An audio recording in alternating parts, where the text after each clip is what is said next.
Patutsada ni Daryl laban sa statement ni Vice Ganda. Viral. Umani ng samusaring komento at reaksyon mula sa netizen ang patutsada ng direktor na si Daryl Yap laban sa bagong statement ni Vice Ganda. Hindi napigilang mag-react ni Daryl sa viral video ng searcher na si Christine.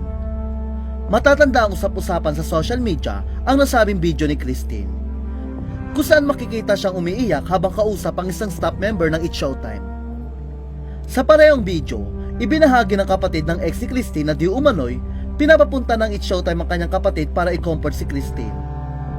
Ayon pa sa uploader na si Jello Bernabe, di umano'y nagiging hysterical na si Christine matapos mapanood ang statement ni Vice Ganda kung saan binawi nito ang kanyang sorry. Ang dahilan kasi ni Vice ay nakausap daw muli nila si Christine at umamin nitong totoong na-off siya sa ginawa ng searching na si Axel Cruz.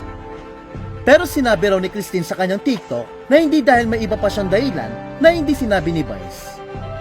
Ngunit taliwas sa sinabi ni Vice, iginit ni Christine na totoo ang lahat na kanyang sinabi sa kanyang TikTok video. Kaya naman tila ng lumo at iyak ng iyak si Christine sa video dahil pinagmukha raw siyang sinungaling ng It's Showtime. Saad ni Christine sa video, mas lalo lang silang binigyan ng dahilan na i-bash ako. Ginagawa niyo akong sinungaling, paano naman po ako? Samantala, isa nga si Daryl sa mga nag-react sa ginawa ng It's Showtime kay Christine. Galit na galit si Daryl dahil sa paraan ng pagtrato ng mga taga-It's Showtime kay Christine. Giit ni Daryl, parang librarian o cashier daw ang staff ng It's Showtime na humihingi ng promissory note kay Christine.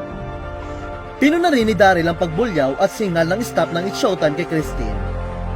Ani ni Daryl, grabe naman ito It's Showtime, sino yung kausap nung Christine? Staff ba ng Showtime yan? Librarian? O cashier na hinihingan ng promissory note? Tigas sa mukha nyo makitungo sa kapwa, guest nyo yan, naimbitahan nyo yan. Magkano ba bayad nyo sa guest nyo para bulyawan at singalan nyo lang ganyan? Ayon pa kay Daryl, bakit ang It's Showtime pa raw ang mas nakakaalam sa nararamdaman ni Christine? Kung katawan at emosyon naman daw ito ng pinag-uusapan. Sa uli, pinatutsadahan nga ni Daryl si Vice na nasobrahan daw ng Pride ngayong Pride Month o buwan ng selebrasyon ng LGBTQ community kung saan ito kabilang. Sa halip daw kasi na mag-sorry at umamin sa kanyang pagkakamali, ay pinairal pa ni Vice sa kanyang pride. Ani ni Daryl, siya ang may pakiramdam, katawan niya yan, emosyon niya yan, mas kayo ang nakakaalam? Mas pinili niyo pang magmukhang tanga, magpaliwanag kaysa umamin sa pagkakamali, na sobrahan kayo Pride Month.